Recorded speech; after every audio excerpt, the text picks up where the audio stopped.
또 이날은 숨겨진 날이라고도 합니다. 나팔절은 숨겨진 날이기도 하죠. 왜 숨겨진 날이라고 할까요? 달이 숨겨진 월삭이기 때문이죠. 아시겠나요? 달이 거의 숨겨진 월삭이라 숨겨진 날입니다.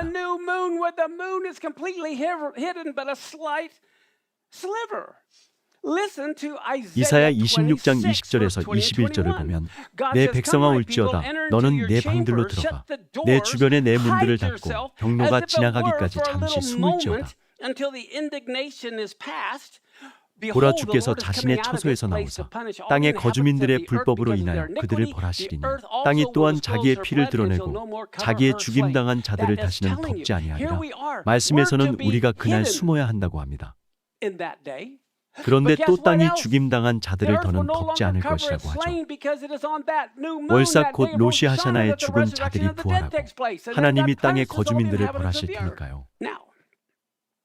스바냐 2장 1절부터 4절을 보면 오 아무도 원치 않는 민족아 너희는 함께 모일지어다 참으로 함께 모일지어다. 그리고 놀라운 말씀이 나오죠. 칙령이 나가기 전에 그날이 겨같이 사라지기 전에 주의 맹렬한 분노가 너희에게 이르기 전에 주의 분노의 날이 너희에게 이르기 전에 그리할지어다. 지금까지 그의 공의를 행한 땅의 모든 온유한 자들아 너희는 주를 찾으라. 미시파팀 또는 쇼프팀이죠. 놀랍게도 이 말씀은 오늘날의 토라 포션과 연결됩니다. 의를 구하고 말씀대로 의를 구하십시오. 온유를 구하라. 어쩌면 너희가 주의 분노의 날에 숨겨지리라. 다들 숨겨지고 싶으신가요? 어린 시절 아버지가 화를 내실 때 그 자리를 떠나고 싶지 않으셨나요? 그런 식으로 사라지는 거죠. 하나님은 주님의 분노가 임하기 전에 우리가 숨길 바라십니다.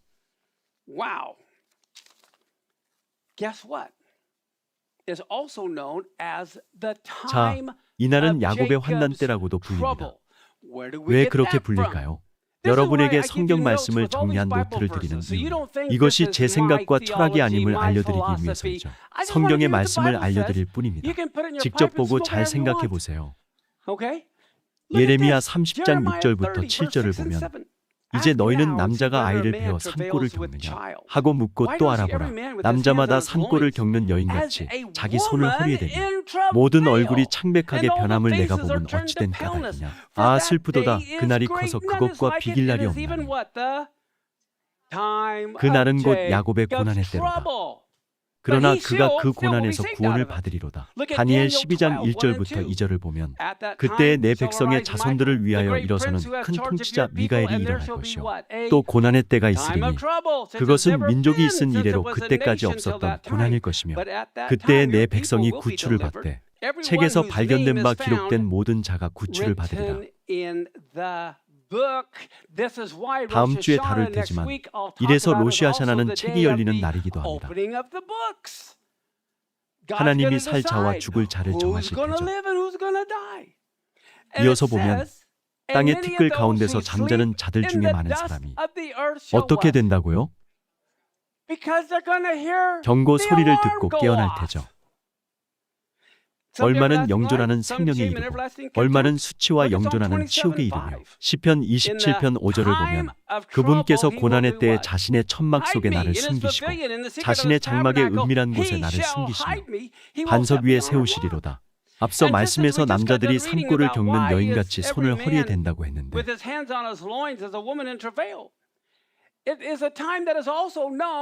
이날은 메시아를 낳는 진통의 때이기도 합니다. 여자가 출산을 앞두고 고통을 느끼는 때이죠. 이사야 26장 17절을 보면 아이 벤 여인이 출산할 때가 가까이 이르러 고통 중에 산골을 겪으며 부르짖음같이 오 주여 우리가 주의 눈앞에서 그러하였나이다. 이사야 13장 6절부터 8절을 보면 너희는 울부짖으라 주의 날이 가까우니라. 그 날이 전능자에게서 나온 파멸같이 이르리니 그런즉 모든 손이 힘을 잃고 모든 사람의 마음이 노부리라. 그들이 무서워하고 산고와 고통에 사로잡혀 해산하는 여자같이 아픔을 느끼며 서로를 보고 놀라며 그들의 얼굴은 불꽃같이 되리로다. 고통은 항상 출산을 뜻합니다. 마태복음 24장 7절부터 8절을 보면 나라가 나라를 대적하여 일어나고 의미가 정확하지 않죠. 원래 의미는 민족이 민족을 대적하여 일어나는 것입니다. 이 다툼은 한 나라 안에서 일어날 수 있죠. 이어서 보면 왕국이 왕국을 대적하여 나라가 나라를 대적한다고 번역할 수 있죠. 곳곳에 기근과 역병과 지진이 있으리니 이 모든 것은 슬픔의 시작이니라. 헬라어로 슬픔은 진통입니다. 진통을 뜻하는 거죠. 또 무엇을 알 수 있을까요? 여기 포도가 보이시나요? 6월절에는 무슨 작물을 수확하죠? 보리죠. 샤부옷과 오순절은 무슨 작물을 수확하나요? 가을 절기에는 무슨 작물을 수확하나요? 과일, 특히 포도를 수확하죠. 자, 그런데 룻기 2장 23절을 보면 이에 룻이 보아스의 소녀들 옆에 바싹 붙어 있으며 보리 수확과 밀 수확을 끝마치기까지 이삭을 줍고 자기 시어머니와 함께 거하니라. 곧 룻이 6월절을 지나 오순절까지 일을 했다는 거죠. 봄 추수와 가을 추수를 한 것입니다. 그리고 계시록 14장 18절을 보면 또 불을 다스릴 권능을 가진 또 다른 천사가 제단으로부터 나와 예리한 낫을 가진 자에게 큰 외침으로 외쳐 이르되 너의 예리한 낫을 휘둘러 땅에 포도송이들을 모으라. 땅의 포도들이 충분히 익었느니라 하더라. 이 일이 가을 절기에 일어난다는 거죠. 밀이나 보리가 아니라 포도라고 했으니까요. 6월절에 6월절이 성취되고 오순절에 오순절이 성취된 것처럼 가을 절기도 가을 절기에 성취될 것입니다. 9월부터 10월에 일어나는 일을 4월에 찾아서는 안 되죠. 이해되시나요? 겨울에는 알래스카가 아닌 하와이에 가고 여름에 알래스카를 가는 것처럼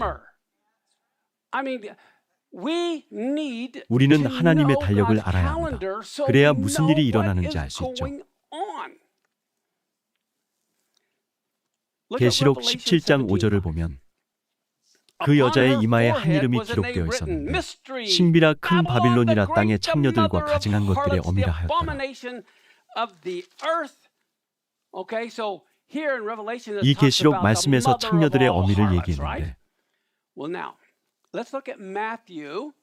마태복음 20장 1절을 보면 씨를 뿌리듯 말씀들을 머릿속에 넣어드리는 중입니다. 곧 있으면 하나로 모여 풍성한 열매를 맺을 테죠. 마태복음 21장 1절을 보면 하늘의 왕국은 마치 품꾼들을 고용하여 자기 포도원에 들여보내려고 아침 일찍 나간 집주인과 같습니다. 곧 품꾼을 고용하려면 돈이 있어야 하죠. 사람을 쓰려면 돈이 있어야 합니다. 그리고 이 이야기의 끝부분인 마태복음 20장 11절을 보면 그것을 받은 뒤에 그 집주인을 향해 투덜거리며 그들이 투덜댄 이유는 온종일 일한 사람이 1시간 일한 사람과 같은 급료를 받았기 때문입니다. 다들 이 이야기 아시죠?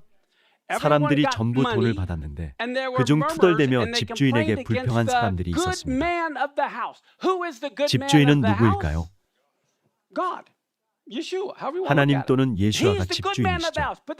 하나님이 집주인이심을 기억해 두세요. 이제 마태복음 25장 14절부터 15절을 보면 하늘의 왕국은 마치 먼 나라로 여행하는 어떤 사람과 같습니다. 예수아가 떠오를 수밖에 없죠. 하늘을 떠나 땅으로 오셨다가 지금은 땅을 떠나 다시 하늘로 가셨습니다. 자기 종들을 불러 그들에게 자기 재산을 맡기는 어떤 사람과 같으니라. 그가 각 사람에게 5달란트, 2달란트, 1달란트를 주되 각 사람에게 그의 개별적인 능력에 따라 주고 곧 여행기를 떠나니라. 자, 종들에게 각각 15, 1달란트를 주고 돈주머니를 주었으니 알아서 해보라고 한 거죠. 집주인이 누구라고요? 또 누가 먼 여행을 떠났을까요? 돈주머니를 갖고 있던 사람이 누구이죠? 하나님이죠. 자, 이제 잠언 7장을 보면 창녀가 어리석은 남자에게 말합니다.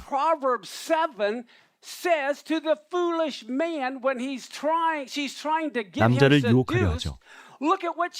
잠언 7장 19절에서 20절에 창녀가 말하길 집주인이 먼 여행을 떠나 집에 없는데 그가 돈주머니를 가지고 갔은즉 정한 날에야 집에 돌아오리라 하여. 이렇게 복음서와 계시록 말씀이 나타나죠. 돈주머니를 갖고 있고 먼 여행을 떠난 집주인이 연결되는 게 보이시나요?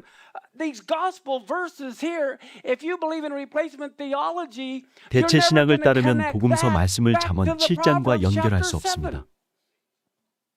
이 말씀은 일곱째 달과도 관련돼 있죠. 그리고 정한 나라면 뭐가 떠오르시나요? 모아딤이죠. 정한 때 곧 절기입니다. 6월절은 티시리월 2일에 지킬 수 없죠. 6월절은 니산월 14일입니다. 이해되시나요? 무교절은 니산월 15일입니다.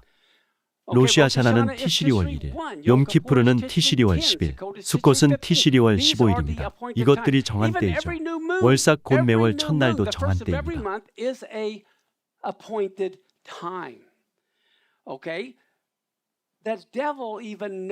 심지어 마귀도 메시아가 절기에 돌아오실 것을 알죠. 마귀는 멍청하지 않습니다. 잘 알고 있죠. 이 구절은 여러 번역문이 있는데 영어 번역문은 결코 정확하지 않습니다. 대체 신학 강의를 통해 계속 알려드렸죠. 어쨌든 한 예를 보여드리겠습니다. 말씀을 보면 그가 돈주머니를 가지고 갔은즉 정한 날에야 집에 돌아오리라.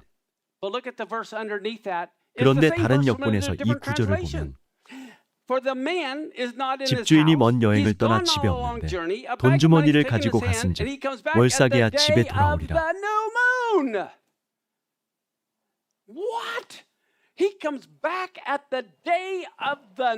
월삭에야 집에 돌아오리라. 곧 메시아가 월삭인 로시 하샤나에 돌아오시리라는 거죠. 정확한 날짜와 연도는 알 수 없지만 6월절에 6월절을 성취하시고 무교절에 무교절을 성취하시고 초실절에 초실절을 성취하고 오순절에 오순절을 성취하셨으니 로시 하샤나는 언제 성취하실까요? 당연히 티시리월 1일 로시 하샤나에 성취하실 테죠. 염 테루아이기도 합니다. 무척 중요한 사실이죠. 하나 보여드리고 싶은 게 있는데 염 테루아의 유대인이 항상 하는 것이 있습니다. 티시리월 1월부터 10일까지 며칠인가요? 그렇죠. 그래서 그 기간을 10일간의 회개 기간이라고 합니다. 10일간의 회개라는 뜻이죠. 또 다른 점을 보면 밤에 도둑같이 온다는 말씀을 기억하시나요? 성경에서 주님이 밤에 도둑같이 온다고 몇 번이나 말씀할까요? 성경을 보면 주님이 밤에 도둑같이 오시는 곳은 어리석은 처녀와 악한 종들, 눈이 먼 교회와 죽은 교회입니다. 우리에게는 주님이 밤에 도둑같이 오시지 않죠. 크리스천은 전부 이 점을 모릅니다. 목사들도 성도들처럼 눈을 돌리고 있기 때문이죠. 다시 성경 말씀을 문맥과 함께 살펴보겠습니다. 계시록 3장 1절부터 3절을 보면 사대에 있는 교회의 천사에게 편지하라. 하나님의 7영과 7뼈를 가진 이가 이것들을 말하노라. 내가 내 행위를 아노니 내가 살아있다는 이름은 가지고 있으나 죽었도다. 죽은 교회를 향해 말씀하시고 있죠. 죽은 교회를 향해 말씀하시길 깨어서 남아있으나 죽으려 하는 것들을 강하게 하라.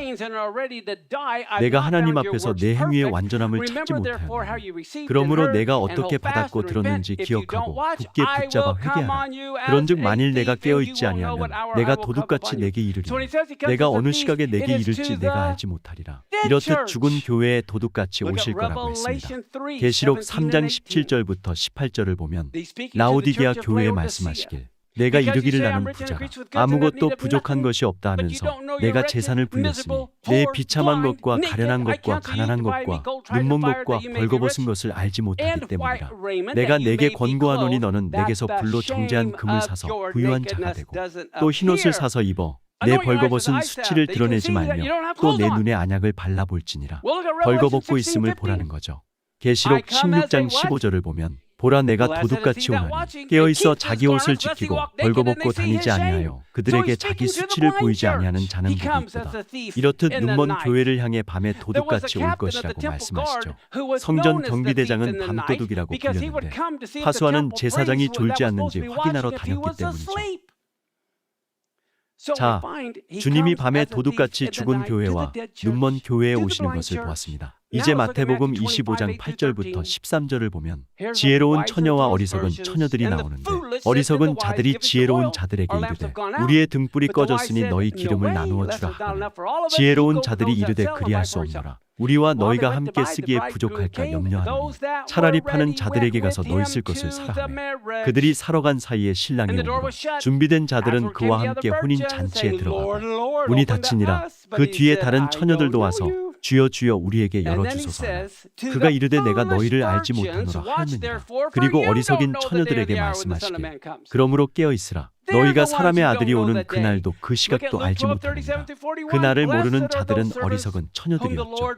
누가복음 12장 37절부터 41절을 보면 주인이 와서 종들이 깨어있는 것을 보면 그 종들은 복이 있도다. 우리가 언제 깨어있어야 할까요? 에레블로시 하샤나이죠. 그때 깨어있어야 합니다. 진실로 내가 너희에게 이르노니 주인이 허리띠를 띠고 그 종들을 음식 앞에 앉히고 나와 그들을 섬기리라. 주인이 만일 2경에 오거나 3경에 왔을 때 그들이 그렇게 하고 있는 것을 보면 그 종들은 복이 있도다. 이것을 알지니 곧 그 집주인이 만일 도둑이 몇 시에 오는 줄 알았더라면 어떻게 했을까요? 자지 않았겠죠. 자기 집이 뚫리지 않게 하였으리라. 그러므로 너희도 준비하고 있으라. 너희가 생각하지 않는 시각에 사람의 아들이 오느니라. 그때에 베드로가 그분께 이르되 이 비유를 우리에게 말씀하시나이까 아니면 모든 사람에게도 하시나이까. 주께서 이르시되 42절부터 46절입니다. 그런즉 자기 주인으로부터 그의 집안 사람들을 넘겨받아 다스리며 제때에 그들에게 그들 몫의 양식을 나누어 줄 신실하고 지혜로운 청지기가 누구냐. 그의 주인이 올 때 그가 그렇게 하고 있는 것을 보면 그 종이 복이 있도다. 진실로 내가 너희에게 이르노니 주인이 그를 자기의 모든 소유를 맡을 치리자로 삼으리라.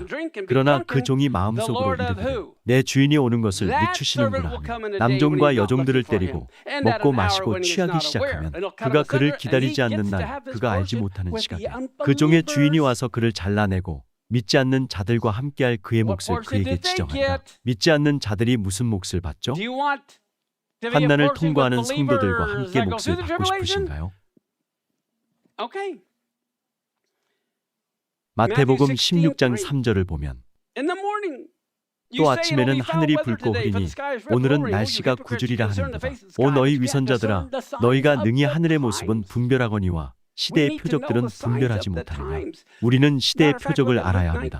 누가복음 19장 41절부터 44절을 보면 그분께서 가까이 오사 그 도시를 보시고 그 도시로 인해 슬피 우시며 이르시되 적어도 이날 즉 내 날에만이라도 너 곧 내가 내 화평에 속한 일들을 알았더라면 얼마나 좋았으리요. 그러나 지금 그 일들이 내 눈에 숨겨졌도다. 너와 내 안에 있는 내 자녀들을 땅에 쓰러뜨리고 내 안에서 돌 하나도 다른 돌 위에 남기지 아니하리라. 이는 너를 방문하는 때를 내가 알지 못하였기 때문이라. 데살로니가전서 5장 1절부터 5절을 보면 그때와 그 시기에 관하여는 무엇을 가리키는 걸까요? 봄, 여름, 가을, 겨울이 아니라 성서 달력과 절기를 말하는 거죠. 골로새인 성도들처럼 절기를 지키니 때와 시기에 관해 쓸 필요가 없다고 합니다. 주의 날이 밤에 도둑같이 이를 줄을 너희 자신이 완전히 아느니라. 그들이 평안하다, 안전하다 하고 말할 그때 아이 뵌 여자에게 해산의 고통이 임하는 것 같이 갑작스런 파멸이 그들에게 임하나니 그들이 피하지 못하리라. 그러나 형제들아 너희는 어둠 속에 있지 아니한즉 그날이 도둑같이 너희를 덮치지 못하리라. 앞으로 성취될 절기가 무엇이죠? 언제 성취될까요? 티시리월 1일 로시 하샤나이죠. 여러분이 반드시 아셔야 할 점이 있는데 모세의 성막은 하늘의 성막을 본떠서 만든 것입니다. 모든 절기는 같은 때에 하늘에서 이루어지는 절기를 본뜬 것이죠. 저는 나팔절마다 천사들이 로시 하샤나를 지키며 쇼파르를 불고 시편을 읽는다고 믿습니다. 이 땅에서는 우리가 메아리처럼 행하겠죠.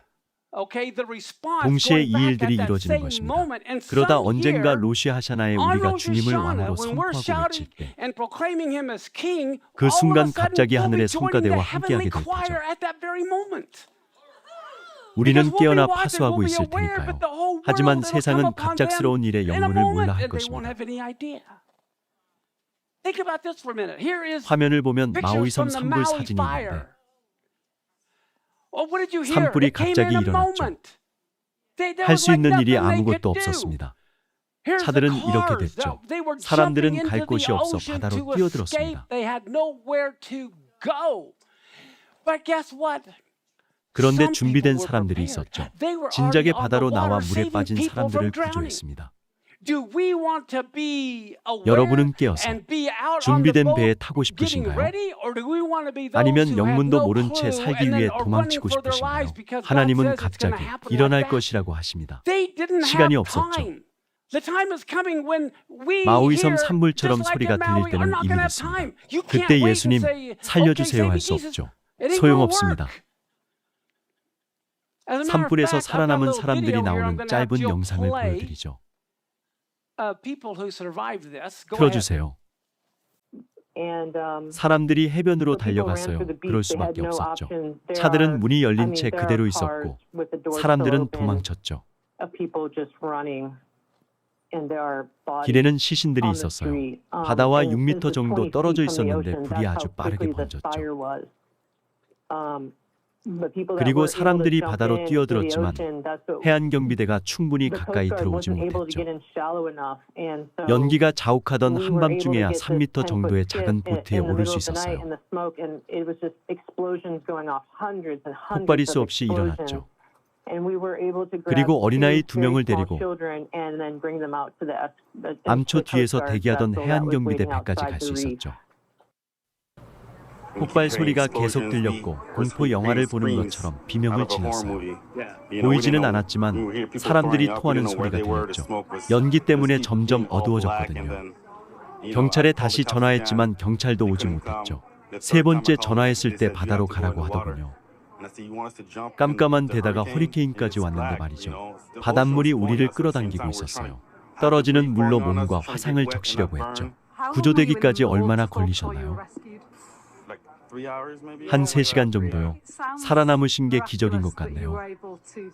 하나님께 제발 데려가시지 말라고 기도했어요. 다른 말은 떠오르지 않았죠. 끝이라고 생각했거든요. 저도 그랬어요.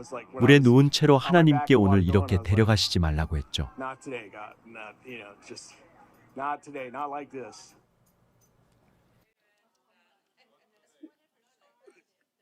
전 세계에서 이런 일이 일어날 것입니다.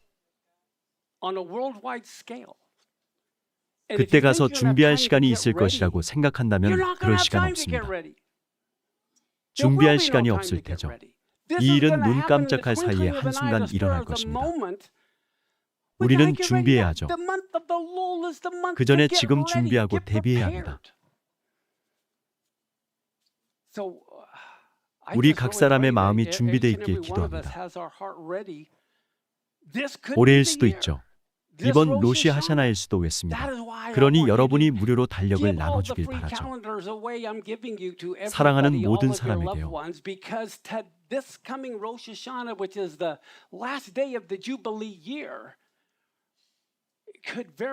이번 로시 하샤나가 대환난이 시작되는 날일 수도 있으니까요.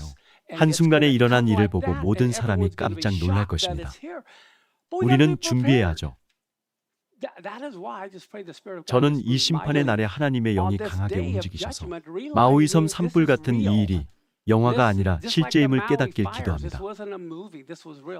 분명히 말씀드리는데 하나님의 영과 대환난은 순식간에 찾아올 테죠. 들을 귀 있는 자만 듣고 준비할 것입니다. 이제 일어나시죠.